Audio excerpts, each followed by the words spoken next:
भोपाल से कांग्रेस विधायक आरिफ मसूद के लिए मुश्किलें बढ़ती जा रही हैं। उन पर आरोप है कि उन्होंने अपने चुनावी हलफनामे में 50 लाख से ज्यादा के लोन की जानकारी छुपाई थी।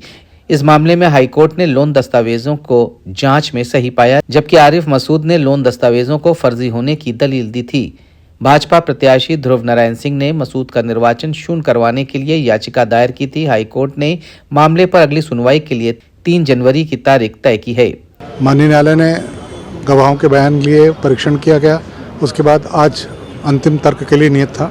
अंतिम तर्क सुनने के बाद दोनों पक्षों के माननीय उच्च न्यायालय ने यह निर्धारित किया है कि जो दोनों दस्तावेज हैं जिनके आधार पर यह दावा किया जा रहा है कि उन्होंने बहुत बड़ी राशि अपने और अपने पत्नी के नाम पर ऋण पर के तौर पर ले रखी थी और जिसको छुपाकर नामांकन भरा था, वो सत्य दस्तावेज हैं, अधिकृत अधिकारी के द्वारा जारी किए दस्तावेज हैं।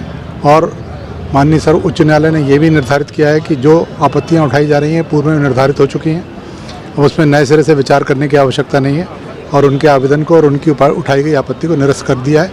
और माननीय न्यायालय ने विस्तृत आदेश में उन तथ्यों का भी उल्लेख किया है जिनके कारण जो आरिफ मसूद का पक्ष है उसने इस निराकरण को विलंबित किया है। बैंक मैनेजर से भी पूछताछ हुई थी? बैंक मैनेजर से पूछताछ हुई थी। बैंक मैनेजर ने प्रारंभ में तो असत्य कथन करने का प्रयास किया था, परंतु जब उनका माननीय न्यायालय द्वारा और हमारे द्वारा कूट परीक्षण किया गया तो उनको स्वीकार करना पड़ा कि दोनों दस्तावेज उनके द्वारा जारी किए गए हैं, इनमें जो जानकारी दी गई है वो सत्य है, बैंक के अभिलेखों के अनुरूप है और ये दस्तावेज उन्होंने वास्तविक वस्तुस्थिति सुनिश्चित करने के बाद जारी किए।